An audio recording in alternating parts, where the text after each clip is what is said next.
Hello!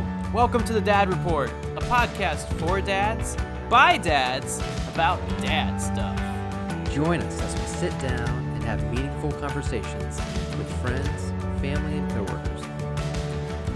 We will talk about life, family, and so much more while working towards a goal of creating a healthy idea of what it means to be a dad.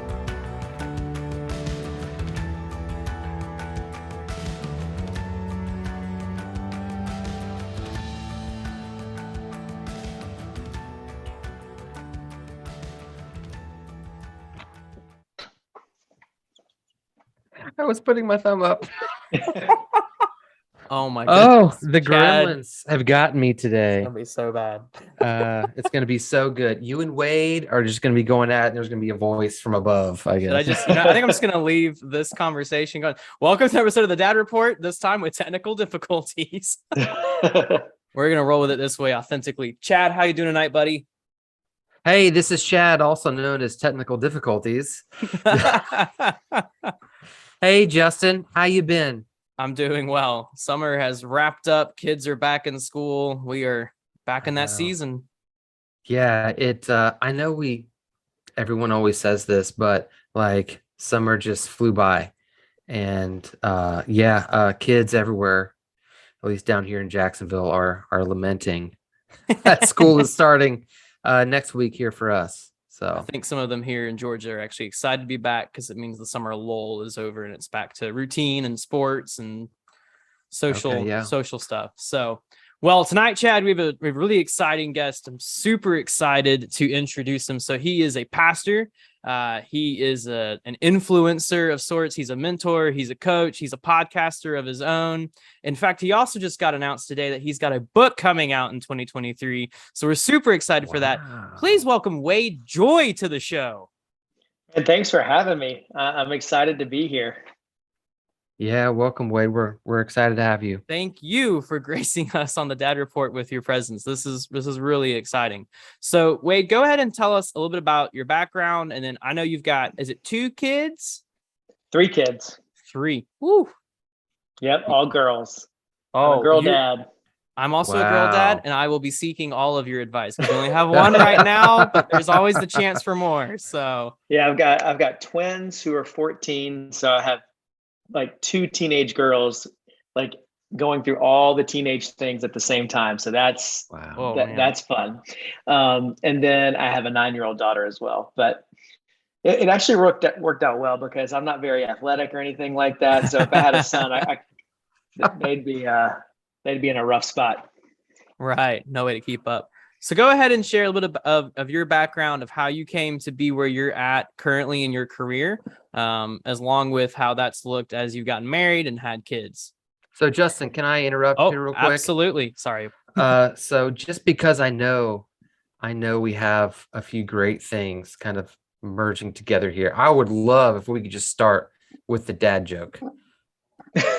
With the dad joke? Chad, can we do right that? at it. All right, I just can't wait anymore. I've got several dad jokes if you just want me to kind of sprinkle them throughout the night. And they're all Star Wars. They're all Star Wars related because I'm a massive Star Wars fan. Favorite movie? We have a lot of people that tell us that they like that we do them. So either, people just bring their A game with the dad jokes, or everyone is lying to us. Either way, I'm cool with it because I love them. So feel free. You have license to sprinkle one in whenever you like. Okay. Well, favorite Star Wars movie to answer your question is Empire Strikes Back. Perfect. Good answer. All right, let's see.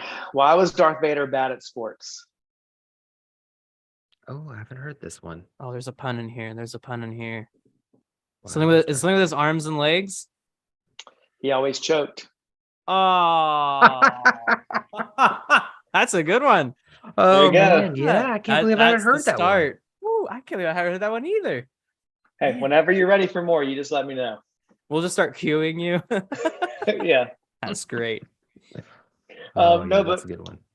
So yeah, my background, I grew up in South Carolina, in Columbia, South Carolina, in the home of, my parents were on staff at my grandfather's church. My grandfather was a church planter, and it was like a real small Baptist church, family affair.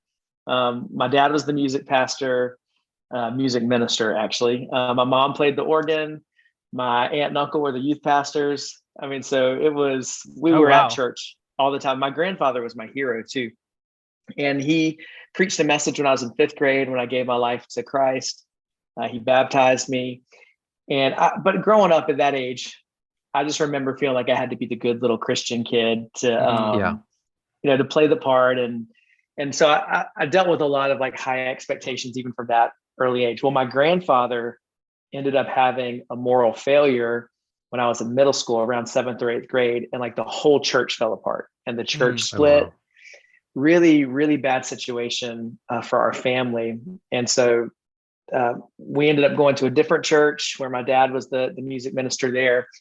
And I remember, like, in high school, even as I was getting more serious about my faith, I had a lot of mixed feelings about church in general, just seeing just the ugliness of what transpired there in those kind of formative years with my grandfather.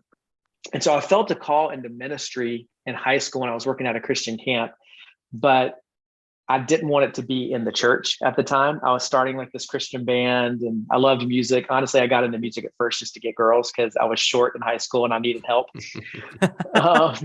And so I was starting these bands and trying to do the whole Christian music thing. And I didn't want to like ever be on staff at a church. And then along the way, I realized that God would bless when I led worship more than when I did my own like concert songs. And so usually when I would lead worship, it was like a means to an end at a youth retreat because I could do my concert at the end of the retreat or something like that. But the Lord just kept blessing when I'd lead worship. And I remember I was in Nashville one night for this like Gospel Music Association event. And I remember I was so discouraged that whole day because nothing was going right. And I was praying that night. And it was one of the clearest moments of God ever speaking to me, of saying, I'm going to take you there, but not this way. And I felt like in that moment, I realized that I'd been chasing after all the wrong things. I'd been chasing after a dream that had me at the center rather than Christ at the center. Mm-hmm. And through that, I met my wife around this time, and we went on staff at a Methodist church in Columbia, South Carolina. I'd grown up Baptist. I wasn't Methodist, but this was a church that was really doing great. I'm on staff at a Methodist church and grew up Baptist. So there you go. And God was doing amazing things there. And in my 3 years there, I fell in love with the local church. And I got to see, even though it was a more traditional church, I was the youth pastor and contemporary worship leader, which it wasn't like super contemporary at the time. But even in a church that wasn't necessarily my background or my style, I saw God just changing people's lives. And I got to experience really being a pastor to these students. And so God really healed a lot of my hurt from the past and maybe fall in love with the church. And around 3 years into that, I started feeling called to or led to plant a church. And as I was doing that, and God was also reawakening my love for leading worship. As I was doing that, I brought in an old friend of mine who I'd met at one of the camps where I led worship with my old band, the Joye band. And that was Pastor Stephen from Elevation, because I'd met him when he would preach at these youth camps that I would lead worship at. Okay. So I brought him in. I brought him in to do a Disciple Now weekend. And when he got there, he was like, hey, I just started this church called Elevation Church. You should check it out. It was about a year into it. And so I went up to lead one weekend, and over the series of the next couple of weeks, he asked me to come on staff as a worship pastor and production director for the second campus that they were about to launch. Okay. And even though I really, really wanted to do it, I was like, no, I'm supposed to plant this church in Columbia. So I said no. And that was like, looking back on it, I call it my Abraham laying Isaac on the altar moment, even though that's super over dramatic for what it was. But it was me saying no to something that I really wanted to do what I felt like I was supposed to do in that moment. And so about 2 months after that, Pastor Stephen because he led worship basically for the first year of the church. Okay. And so he was on a Thursday working on a chord chart. And needed to work on a sermon, and he was like super frustrated about, hey, I need to figure out something with this worship ministry. So he went to pray, and he felt like the Lord said, hire Wade and then Chris Brown and then Mac Brock. And we all kind of knew each other too. We were all living in Columbia at the time. And so he called us up like a week later to Charlotte. We met in the back room of this like Italian restaurant, super Godfather style. He looked at me and he said, I know you feel like you're supposed to plant this church, and that's great. But if you do that, I think you'll miss out on God's will for your life. Come be a part of this church that's going to impact thousands of church plants one day. Wow. And then he looked at Chris and said something to the effect of, because Chris was going to move to Nashville. He's like, don't move to Nashville and write songs for the local church and make Nashville come to you. Mac had actually met earlier, so I don't know exactly what he said to Mac. But within a couple of weeks, we had all changed our plans and really felt like the Lord was in this, and got to move up to Charlotte as a team and as friends and start to build what became Elevation Worship and the worship ministry of Elevation Church together. And so I got to do that for 15 years almost 15 years until this past December, when I stepped off staff and transitioned into what we're doing now. And then I've been married to my wife for 17 years now. And about a year after we had gotten to the church is when we had our twins. Okay. So that's a lot. That is what a a lot. story. That's crazy. That's insane. That's awesome though. So you had the twins, and I'm assuming you had the third also while you were at Elevation. Yep. To speak to, and I follow Elevation pretty closely. Pastor Stephen's one of my, at least he's an awesome speaker. And I also know that church is functioning at a really high capacity level. And so for the role that you had, I mean, you came in you said year 2, year 3? Year 2, yeah. Year 2. So I mean, that still, is that what, I don't know if I can make this joke or not, but Frosted Tips, Pastor Stephen, is that way back in the... he got, yes, that happened right after I got there. Listeners, if you know what I'm talking about, you can search it. We were all experimenting with our hair back in the day. You can find some bad haircuts of mine if you look. There you go. So, but to have grown with the church in that way to where it's at now, that high functioning level, talk to us about leading ministry at that high functioning, high capacity, as well as leading your family through marriage, and then leading your family as a dad to 3 girls. Yeah. And there's one dynamic for all 3 of my kids that really made it even more challenging at times, but I think helped my perspective. So my twins were born 3 months premature at 27 weeks. So my Liana was 1 pound, 14 ounces. Adley was 2 pounds, 5 ounces. And the doctors didn't give them much chance of surviving. In fact, Liana, 3 days after she was born, they said she's had a grade 4 brain bleed. You should take her off life support because she'll never walk, talk, get out of diapers. She'll most likely be a vegetable. Which that obviously that crushed us. And I remember Pastor Stephen calling us that night after he found out, and he was like, you've got to face the facts of what, the doctor said. You've got to have the meetings. You've got to do all that kind of stuff. He said, but, hold on to faith and only speak faith over your children. And so that really anchored us over those 3 months. And the church really rallied around us and supported us. Our very first Elevation Worship album, called We Are Alive, came out right around then. And I remember Pastor Stephen and the church donated the whole proceeds for that first weekend when we sold it to our family's medical bills. And so right from the get-go, with our kids being born, I saw the church just rally around and carry us through it. Yeah, that's great. And the Lord did miracle after miracle after miracle in our daughters' lives. And you would never know that they went through that. Now they're doing everything the doctor said that they wouldn't do. Yeah. So that gave me a perspective, and my wife a perspective of, man, we almost lost our kids. And so we didn't want to take parenting for granted, and we didn't want to take our kids for granted either. Now, fast forward to 4 years later, when we finally had the courage to have another kid, because honestly, we had to work through a lot of fear to have another child. Yeah. And so then Sydney was born, and she wasn't early. She was like a week late.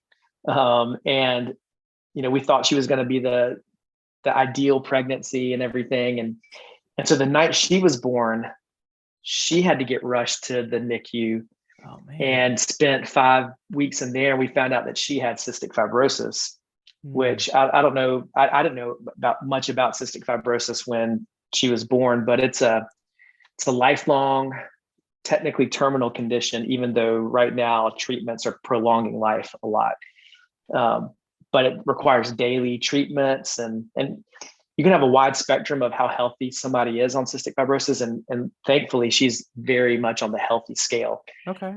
But she still has to do like breathing treatments every day, take enzymes with her food. She has a G tube to help her gain weight.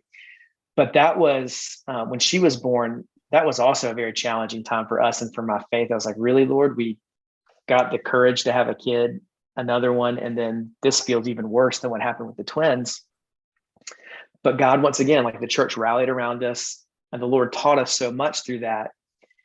And I remember for seasons there, it would be get up in the morning, go to the hospital, see our kids, go to work while my wife stayed there, work, then go back to the hospital until we had to leave, go back home, try to get a little bit of time together, usually crying on the way home. Yeah. And then do it all over again.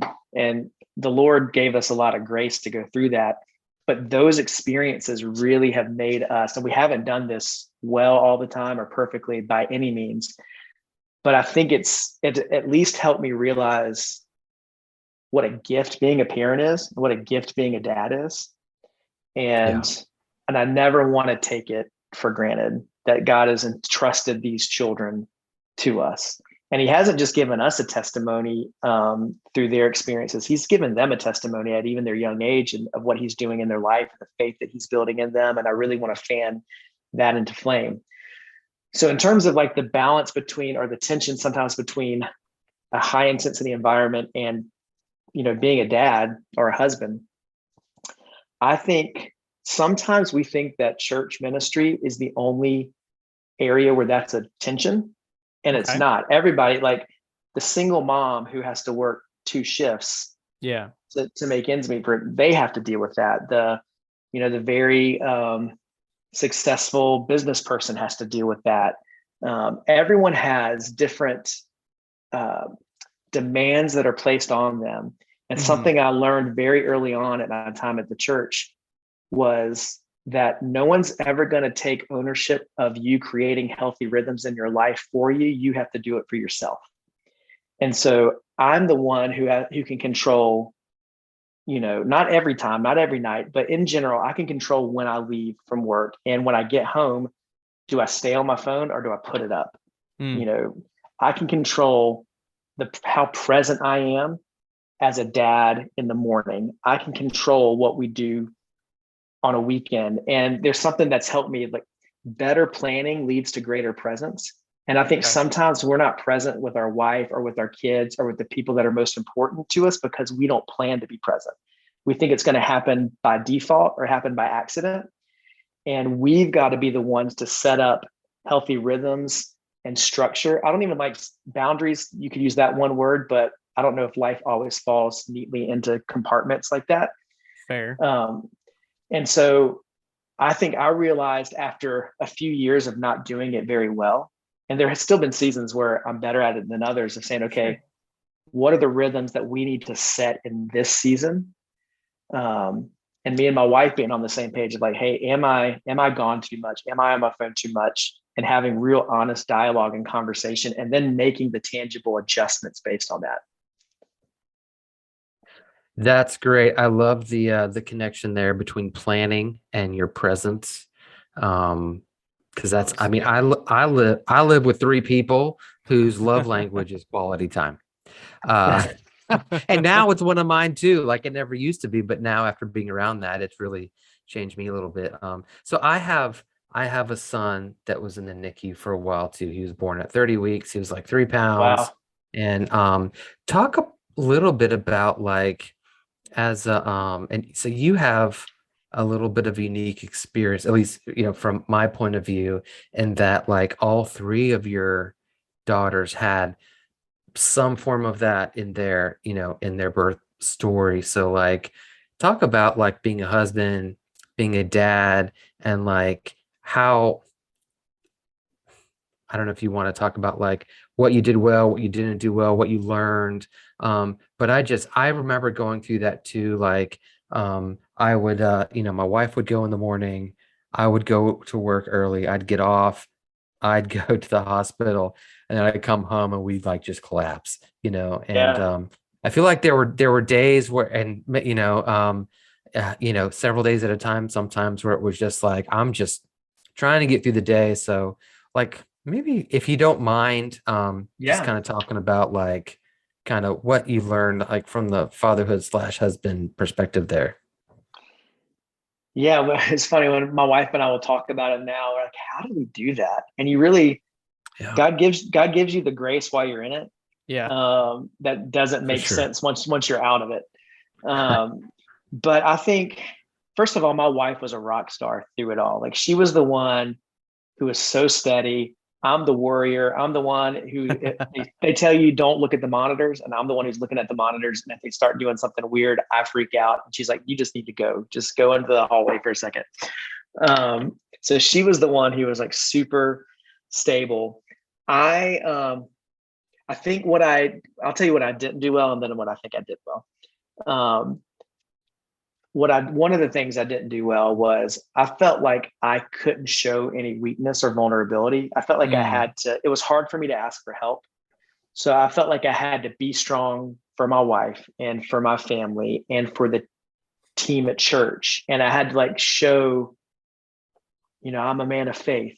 And there was an element of healthiness to that, because I wanted to speak faith and I wanted to not be ruled by what I felt. But I wasn't even willing to acknowledge what I felt. And I think you've got to have people in your life that you can say, man, this is hard. And I don't know I need help right now. And so I think I started going to counseling later in life, but I probably could have started that sooner to deal with all the anxiety and the fear that came from that. So I think I put up a bit of a wall that didn't let people in. And then I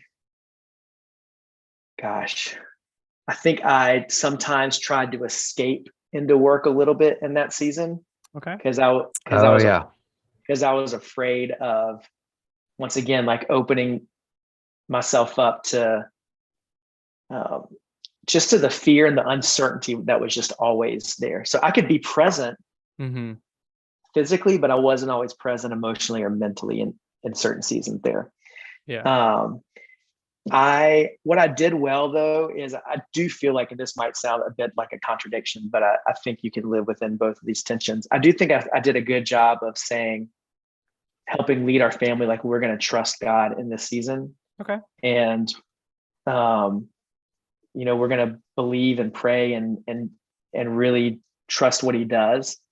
And so I think that helps set a bit of a good atmosphere in our home.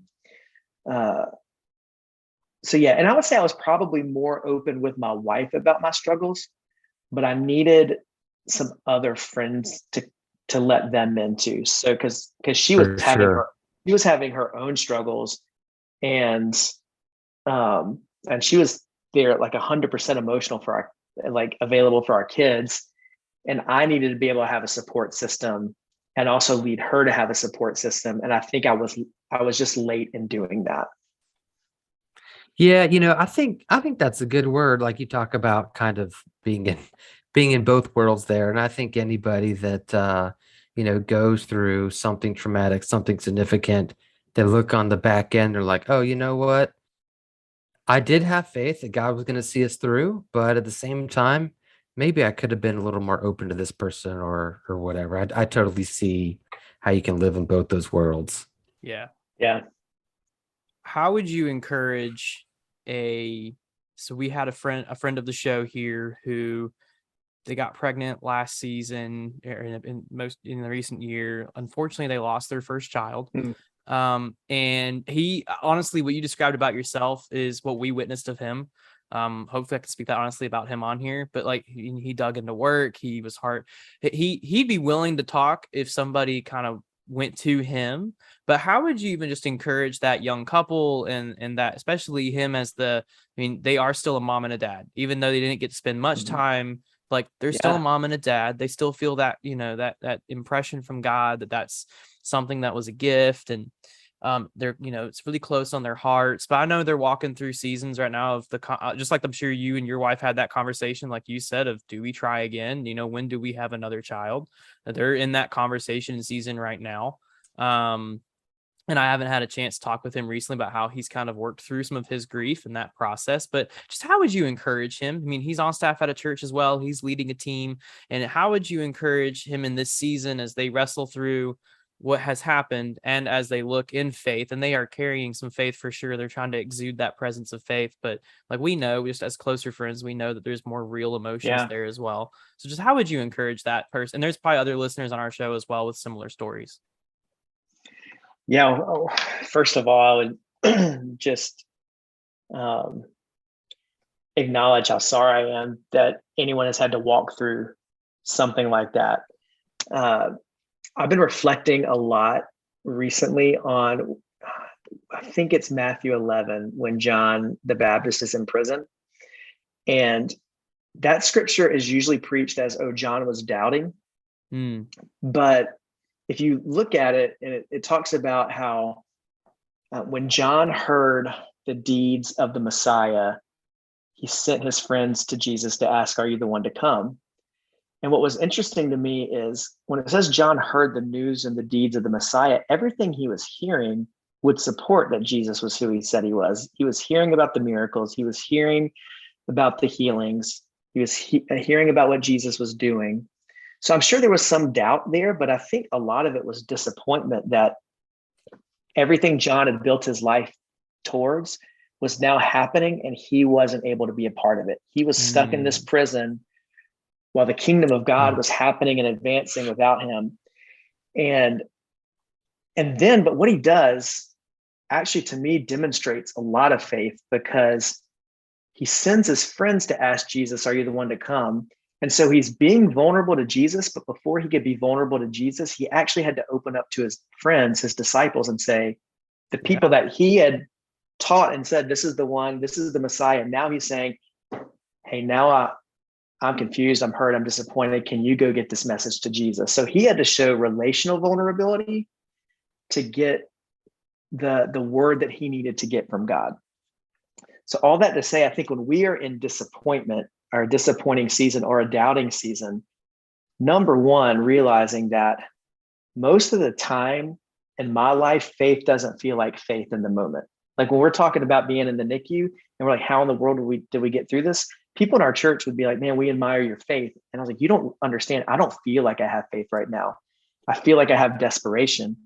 And I think a lot of times in our life, faith feels like desperation. And if you can desperately say, Jesus, I need your help, that to me is faith like a mustard seed. It's just uttering the word help. And so sometimes we have to utter the word help to people in our lives who then can bring the comfort of God into our lives, which is what Jesus tells the disciples, go back and tell John. And then he quotes a messianic prophecy, basically saying, yes, what is happening out here is the fulfillment of the Old Testament prophecy. I am the one who's to come. And they go back and they give John comfort, but he had to be open to his friends to receive that comfort. So I would tell that person, like, find a few really, really trusted people and just be very open and honest with them. And then be very open and honest with God, and don't be afraid of your desperation. Embrace it, but just point it and channel it towards Jesus. That's awesome. Thank you, Wade. Thank you. Yeah, that's good. Really appreciate it. Yeah. Might be time for another dad joke now that we've gone through some of this. There, all right. Let's see. I got my list here. Where did Luke get his cybernetic hand?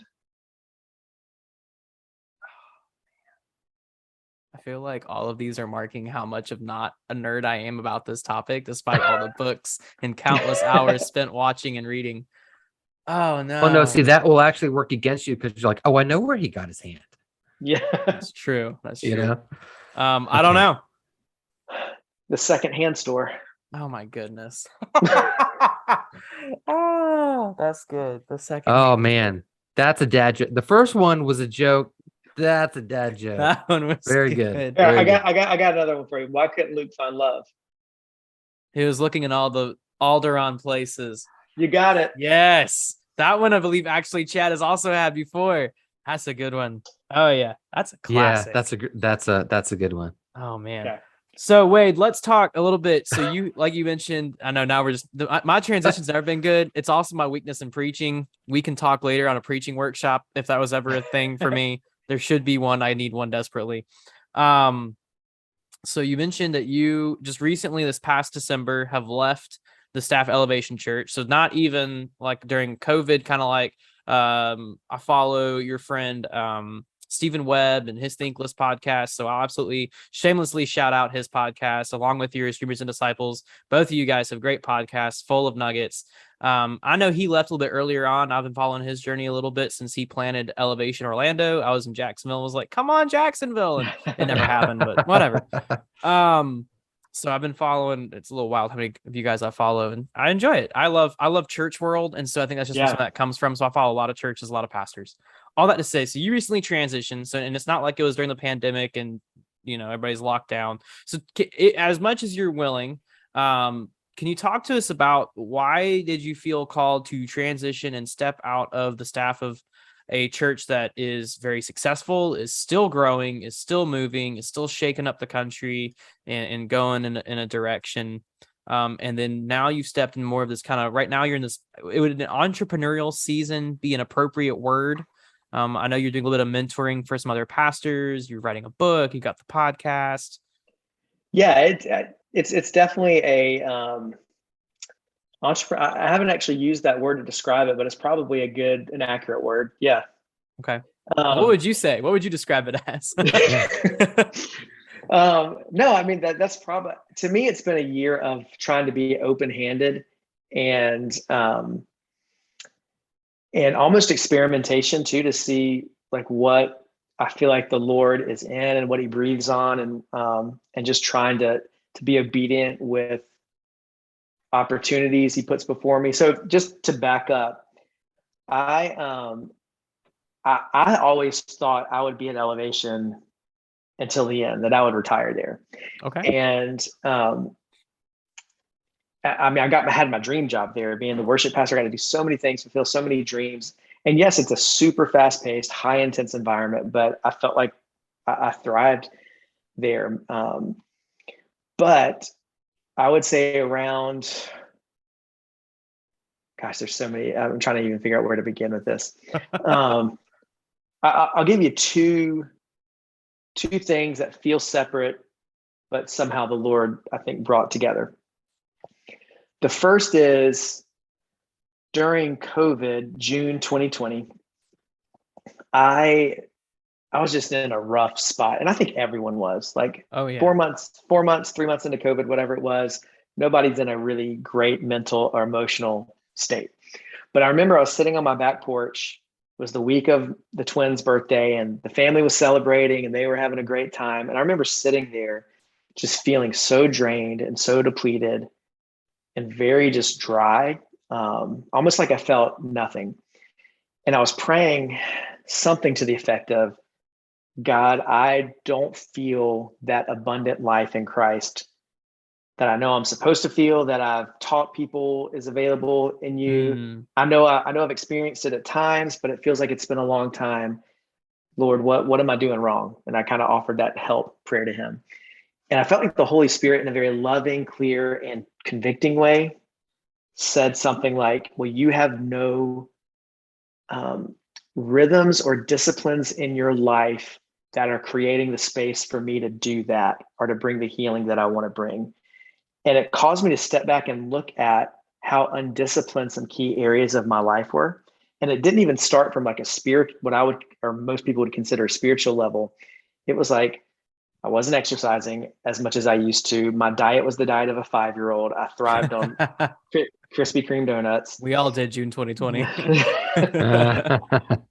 My quiet time and time with the Lord had become very much a checklist thing or something that I was doing to try to get a message. And I started to take small steps towards discipline in all these areas of my life. And what I found was that discipline was contagious, and it started to just create a healthier foundation. And on that foundation, I started to read a lot about contemplative prayer and praying through the scriptures and silence and solitude, and really trying to listen for what the Holy Spirit wanted to say to me, and started to unpack a lot of maybe the tensions and the sin in my heart that I didn't realize or wanted to acknowledge was there.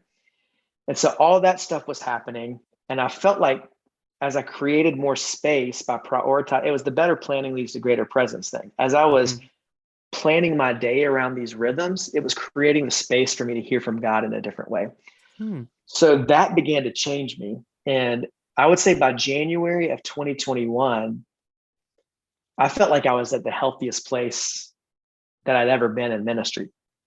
And so I spent another year at Elevation in a very healthy place, and probably the busiest, craziest time we ever had. And so I say all that to say, I think sometimes we blame the environment, and it goes back to what we said earlier. Like it was up to me to create those spaces within. It was up to me to go to bed earlier, and stop watching as much TV so I could get up earlier and start my day. Right. It was up to me to say, I'm not going to touch my phone for the first 2 hours of my morning because I don't want it to set my mood or my agenda. So I had to make those changes. And so that whole last year I was at Elevation. I felt like our family was in a really great place. So it wasn't running from anything, but it was when I got to that place where I felt like I was hearing from God in a new way, that I felt like the Lord started to challenge me and my wife to say, okay, you've written the script for what you think your life is.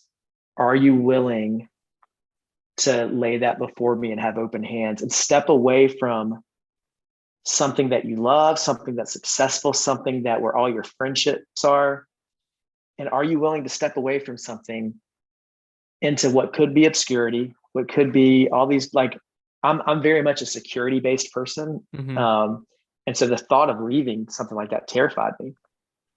So we committed to pray for about a year, because we didn't want to make decisions based on momentary feelings. And I would say over the course of that year, the Lord really started to confirm things through different people and through our conversations, and me realizing the things that I loved and felt like God had put inside me that I was discerning He wanted me to use in this season, like teaching and preaching and writing. And it was November 2021 or October, whenever that Elevation Nights tour was, we were in an arena, people were singing our songs, and I felt like that's when the Lord just impressed upon my heart. You've done what I've asked you to do here. I've got something else for you to do. And there's someone else who needs to come in and lead this, because you're not the right person to lead this anymore. And so within a couple of weeks, we had all the conversations that we needed to have, and it was hard. But everyone was very supportive. We still attend the church. And we still have great friends at the church. So to me, it was a very healthy process on both sides. I know that there's things I wish I'd done differently. I could have probably brought certain people in on my process earlier. But overall, I felt like everyone was very supportive of us. We tried our best to leave the teams in as good of a place as we could. But then we just stepped into, hey, this is what we think. I know I felt this. I felt like God had given me a passion for that same kind of spiritual transformation and formation that I experienced that 2 years prior, and to help take that into other churches and into an evangelical church that is very program-based, service-based in terms of like weekend services. How can we really teach people what it means to be a disciple and to own their discipleship in this kind of culture? And also along with that, I felt a great passion for worship leaders and worship teams and worship pastors, who I think it's so easy to be caught in the mindset of wanting to have a big platform for your worship team, chasing celebrity on the worship side of things, and be like, that might be a mantle God gives some churches, but even so, it's a very hard mantle to carry. But success for the worship leader, the worship pastor is, are you pastoring and loving your people? Are you leading them into spiritual formation? Are you serving your church and helping reframe what success looks like for the regular worship leader, worship pastor, worship team? And I felt like in this season, God had given me a lane to be able to speak into that too. And I'd written a book over that last year at the church, which is the one that I'm going to be releasing next year. And so, that book concept is what the Dreamers and Disciples podcast came out of. Okay. And so all these things started to converge. And so I'm really passionate. I would say I'm really passionate about people resetting their rhythms and renewing their dreams. I say that at the beginning of every podcast. I want people to reset their rhythms around finding spaces for the Holy Spirit to do the work he wants to do in their life and in their families and in their overall health, and then renewing our dreams so that we can dream the way a disciple dreams, with open hands. So I don't think it's bad to dream. I'm kind of getting off your question now. I think God's given us dreams, but I think in our world, we think if we have a dream, then that has to be our calling. It has to be our purpose. But not every dream you have comes to life. And a lot of us are faced with a lot of dead dreams, broken dreams. So if you've built your whole life around that dream, when that dream doesn't happen, what do you have left? And if you've said that dream is your purpose and you've made that dream an idol, then your whole life falls apart when your dream doesn't work. So how can you hold a dream? And because I think God created us to be dreamers, to bring things into the world. And that's one of the ways he motivates us. But a lot of times we also have to lay those dreams down. And so how do we, as a disciple, hold that tension of, yes, I'm a dreamer, but I'm going to hold that dream very loosely before God and not be defined by my dream. So all of that is kind of the message I'm passionate about in this season. So yeah, that's probably more than you wanted to know, but no, that's awesome. Well, because that's a great, I was just going to say, Justin, that's a great visual, I guess, of dreaming with open hands. Yeah. I feel like I need to chew on that one for a little bit.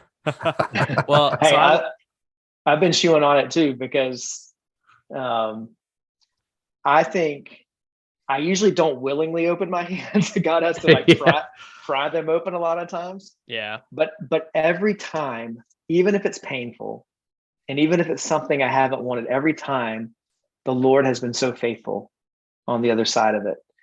And so just helping people, I want to help people like, hey, God can be trusted. And I think that's something I'm trying to learn in my own life, and I want to help other people do the same. So is that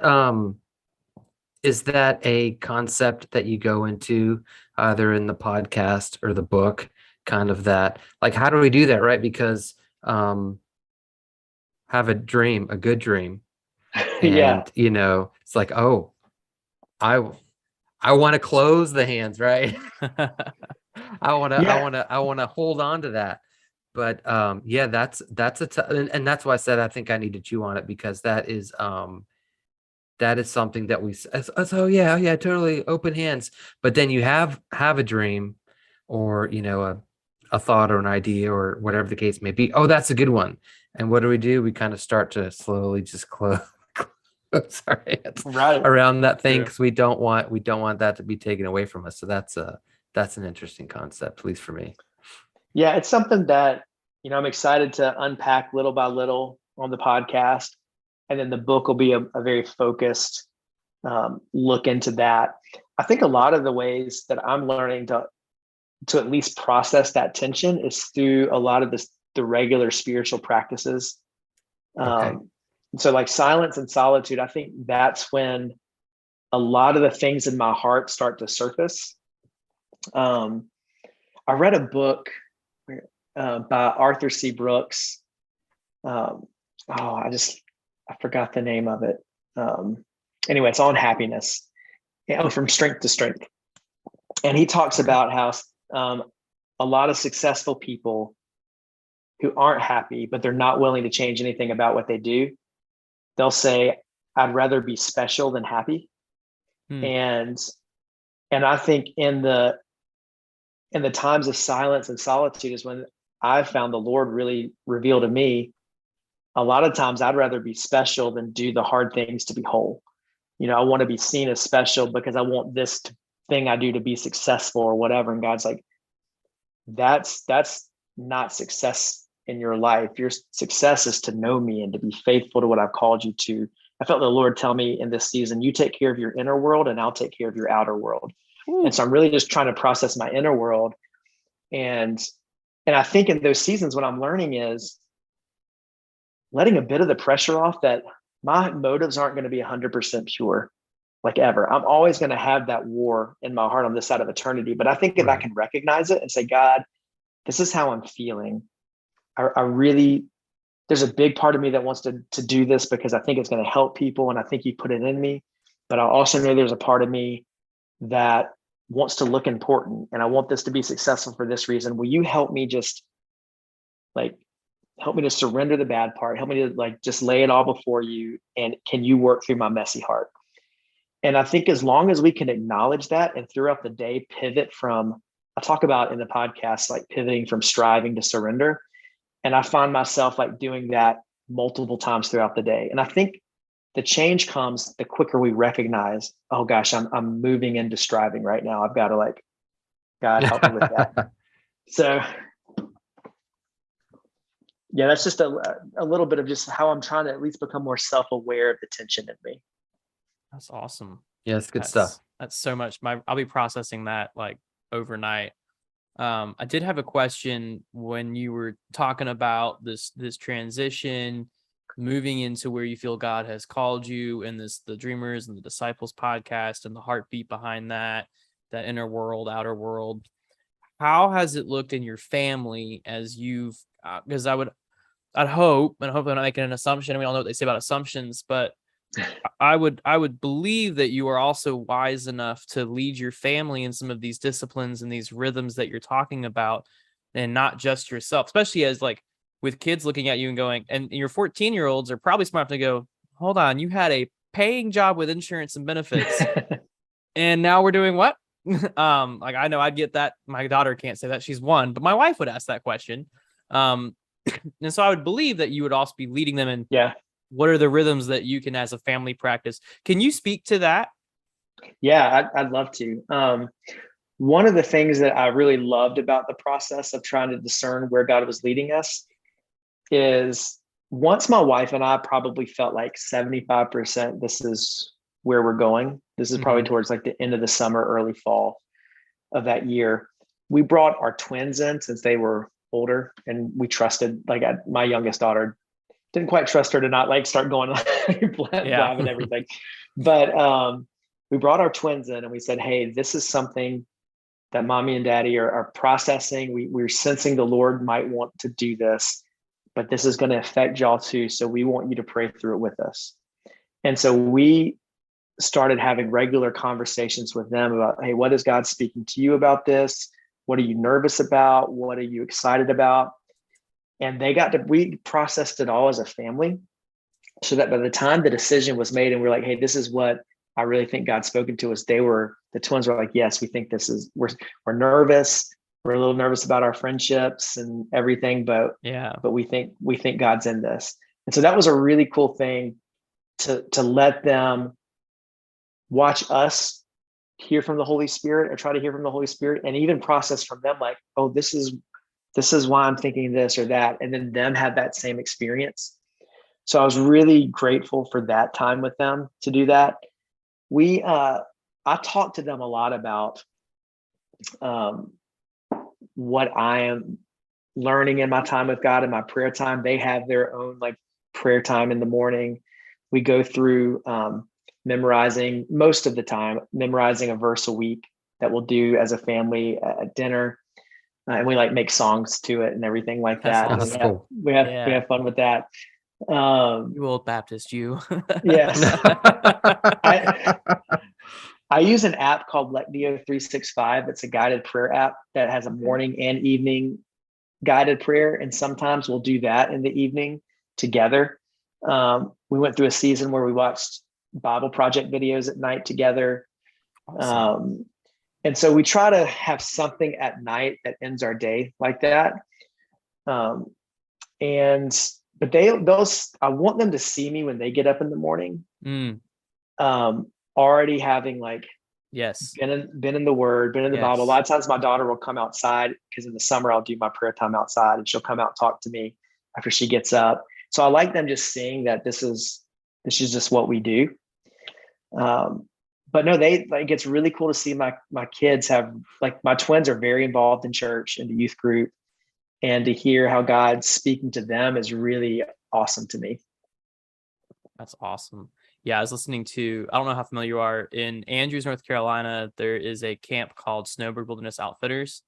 And they have a podcast that I listen to, and the last couple of weeks have been, they're talking with a youth pastor, talking about the youth pastor's role in the church. And really the big thing that the camp is huge on is the idea of the parent being the primary discipler in the home and what that looks like. And they got on this tangent last week, but it was so good, where exactly what you said was, he was like, the biggest impact you can have as a parent, especially inside the home, is by the time your kid wakes up, they see you actively digging into the Word or having a quiet time of some nature. And so it's just, maybe that's God talking to me by being like, hey, it's two people now. Because I'm horrible at getting up early. Like, I want to be as cool as Levi Lusko, who's always getting up at 5 a.m. and knocking out push-ups and getting the Word, but I am not that. But let me encourage you with that, because that was me. Like, until 2 years ago, my average bedtime was midnight, and a lot of times after that, because I'd grown up thinking that I can only write songs and be creative at night. I was afraid of missing anything at night. My wife and I would watch our favorite shows and try to cram in as many episodes as we could. And I always said, and then I would not be present with the Lord in the morning with my kids. I would, be on my phone as soon as I got up. And around that summer of 2020, part of what changed to me was like, I've got to stop making excuses. If I really believe that starting my morning with the Lord is going to change my entire day, then I've got to start making the decisions that lead to that. And I did it little by little. It was like backing up my bedtime just a little bit so I could get up a little bit earlier. My wife and I cut out TV from Sunday nights to Wednesday nights so that we could either read or talk. And then that helped getting up earlier. And so doing these like small things, it didn't happen overnight. And even now, I don't love getting up early in the morning, but our rhythms have at least adjusted to make it possible and doable. Yeah. And I actually love the benefit that I get of just the clarity that comes from that. So all that to say, I think anybody can do it. To me, the biggest thing to help me do it, it's going to sound so dumb and so stupid, was putting my phone in the bathroom. So when the alarm went off, I had to get out of bed. Oh, absolutely. No, I believe in that. I've done that. Yeah. Once I started doing that, I was like, oh, I should have done this a long time. But I think, figure out what works for you and what time you need to get up, if it's 5 or 6 or whatever. But yeah, I think if it's important, whoever's listening, like, you can do it, because I never thought I'd be the morning person guy. And by the grace of God, like, now most mornings I am. Grace of God and 2 cups of coffee, right? Yes. Well, and Justin, I just had this memory come back to me. So even if you're not the morning guy and you're like the night guy, I remember my dad. So my dad, when I was a teenager, he worked in Palatka. So Wade, Palatka, small town south of Jacksonville. It's like, I don't know, depending on traffic, hour and a half, right from where we were at the time. It gets made fun of a lot in Chad's church. Yeah, I don't know why. Pastor Joye has a thing for Palatka, and I don't know why. No, I know exactly why. Well, it's because it's very similar to the town he came from. Oh, but anyway. That's not a dig. It really is small, small town, country town, lots of farmers. Anyway, I drive by there all the time. It's great. Back to the story. So because my dad worked in Palatka, he was up early for that. And so he would read his Bible at night. And I would walk by the living room to my room, and I'd see him reading his Bible all the time. And occasionally I would stop and ask a question, or he'd ask me a question. And I remember one or two of those things, and they stick with me to this day. So even if you're the night guy, Justin, like, your kid can still still see you. So I transitioned to be morning. And Wade, I thank you for that pep talk, because I've gotten a little lazy, and I'm trying to get back to it. And it's the up late thing, right? It's the I can stay up till 10:30, especially as 11, parents, whatever, with kids and their wake up schedules. You're like, it's the only time we get together. Because I was going to ask you, Wade. Oh, sorry. Go ahead. Well, that's why I love what y'all are bringing up, because to me, it's about having a structure that works for you, not having the same structure that works for someone else. So everyone is in a different season of life. So I don't expect the person with a little kid who's waking up all throughout the night to have the same rhythms that we do when we have teenagers. And so I think, or somebody's work schedule and their shift work or whatever. So I think sometimes we feel defeated because we're not doing what someone else is doing. I think it's just a matter of building around your priorities, but building in a way that suits your stage of life. Yeah, that's good. That's good. I did want to ask, you mentioned that you sat with your wife and you guys discussed these rhythms and like working through that. So for frame of reference, Chad, I think, is our veteran married guy, 21 years. Like, their marriage is old enough to go buy a beer. That's been my running joke. It's been great. My marriage is still very much in its infancy stage. Like, I think it's about to be 3 years in October. It'll be 3 years in October. Feels longer because of the crock pot of COVID. But so a little bit of marriage advice. How do you approach I mean, there's one thing to talk with your wife. You're like, hey, I think God's calling me. Like, my wife and I will sit and talk about the student ministry I'm leading, and like, hey, here's things that we could do, to improve this aspect, or have you thought about? And she's great for that. She's also great for message feedback. But like, I know for stuff around the house, maybe it's a fear on my end or an insecurity on my end. How do you talk with your wife about like, hey, I'd like to start starting at 8:30 when Amelia's to bed, like no phones until the next morning, and then bedtime by 10:30. Like, how do you go about some of those conversations, especially about things where like, so the way my wife is wired is she's almost constantly working on something. She's the 3 on the Enneagram. So she's just, it's always like, it's hard to turn her off, which is not a bad thing. In some seasons you need that, where they're constantly driving things and projects. And it's not always just what her day job is, but it's also the side hustle here, or a family thing here, or our anniversary. I keep trying to call it a honeymoon, but our anniversary cruise, and like, it's different things, but it's also like, it's important, I know, to also unplug and like, hey, no phones. And for me, I know it's a weakness. Like, I'm aware of my own, like, I struggle to sit in that kind of awkward, like, so what do we talk about? What do married people at 3 years, without either coming across as like preachy, because I've had family tell me that before too. You're just trying to be a pastor too. It's okay. Sorry. I like the Bible. But that kind of, I was accused of that one time. Monopoly game went sideways and I tried to preach grace and forgiveness. And that was funny. So I know we're running close on time, if not already over time, but I think I personally am asking, like, how do you talk with your wife and lead with your wife in that kind of conversation of setting rhythms that then impact the family as a whole? Yeah, that's a great question. To me, it's all in having a regular rhythm of just communication about everything. So I found that when my wife and I feel like we are creating the space for the two of us to talk and not just have our life center around our kids or our work, because I think that's a temptation, especially in the early years of parenting, is everything is about the baby. Everything is about, and honestly, it doesn't change. Like, it just it turns into different things. Yeah.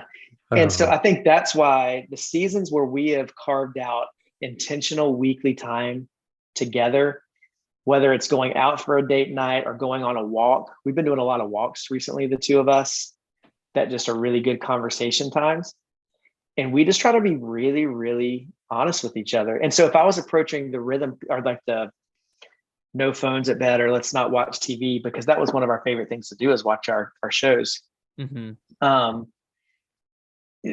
don't exactly remember how that first conversation went down, but it was something like, hey, I think because we had been talking about like all the stuff that I was reading and learning and felt like God was doing inside of me, and how she knew I wanted to be a morning person. I was like, I feel like TV, the way we end our day is affecting how we begin the next day.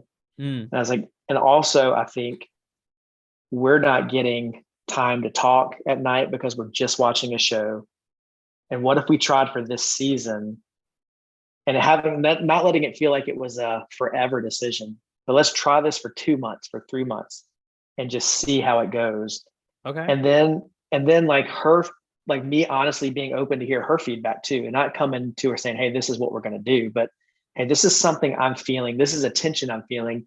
Here's how I feel like we could make progress towards it, or towards solving it, or taking a step. What do you think? And then like having a conversation about it and praying through it.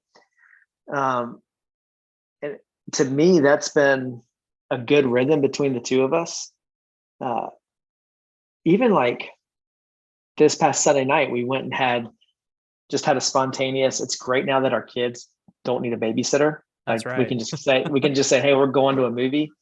Because I wanted to talk. Because I wanted to talk to her about some stuff. And so we went and had dinner beforehand.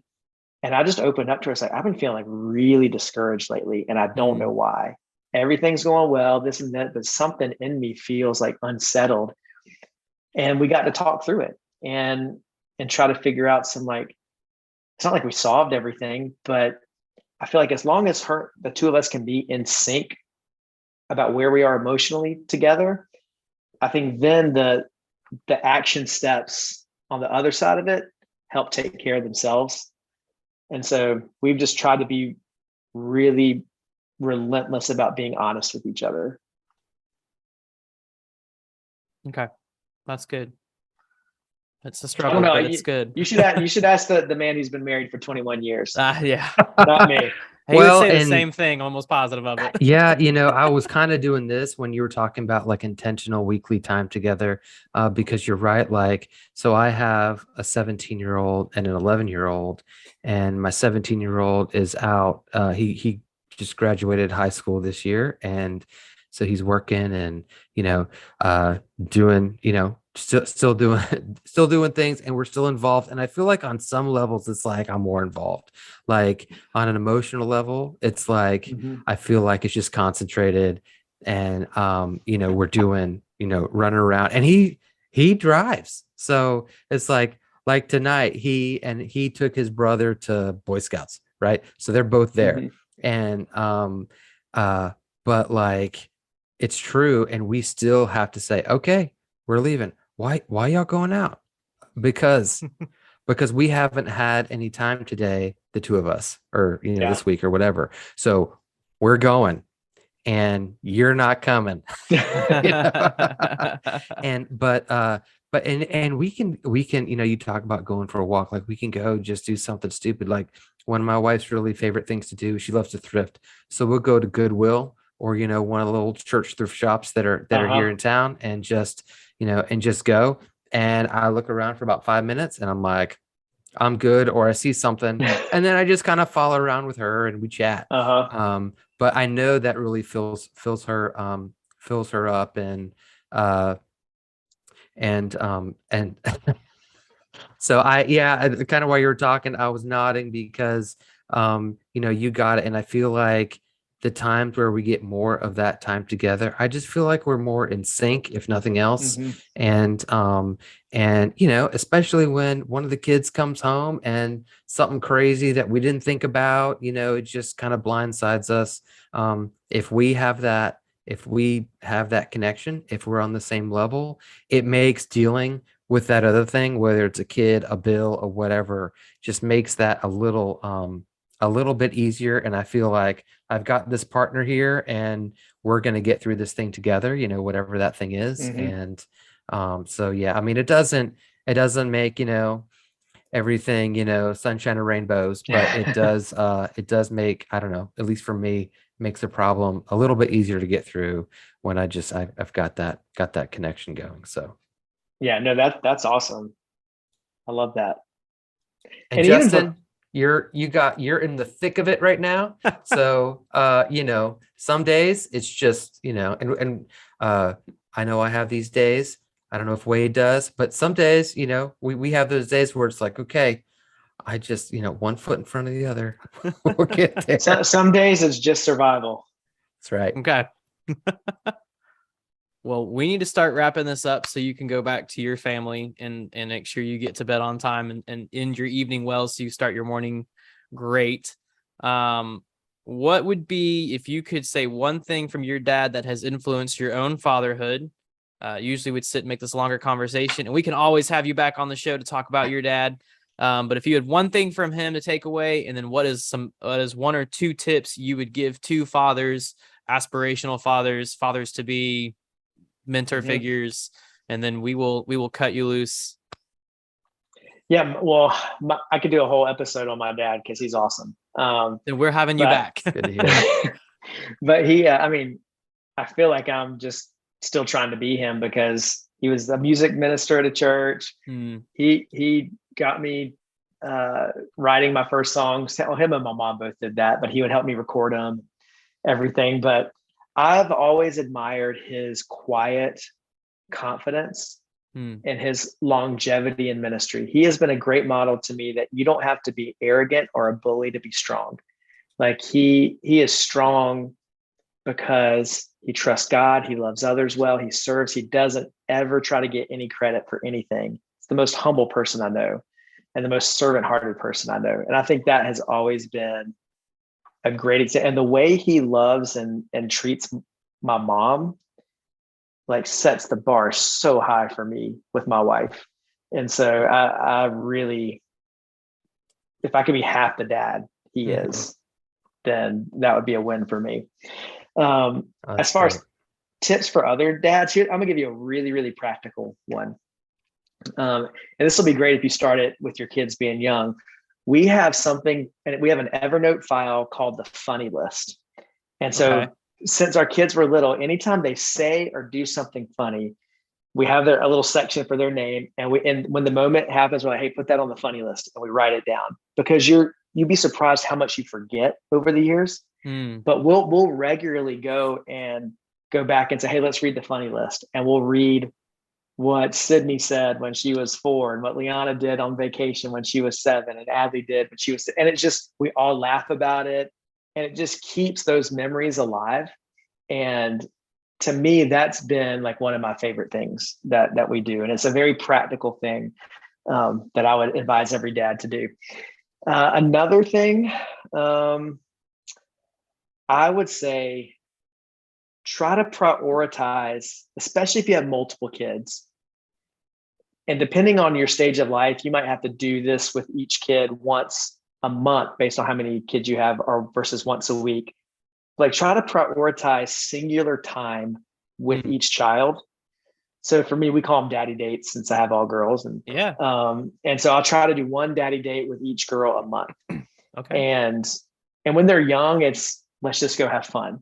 But as the twins have gotten older, the conversations start to evolve into more serious things. And I'm trying to learn through those times how to parent each of them differently and encourage each of them differently and let them know that they're seen and they're heard. And so I think just, that's another one of those things. If you don't plan for that time, it's not going to happen, or you'll just always have everyone together, which is, at least that's a win, just to be present as a dad. A lot of times families don't have that.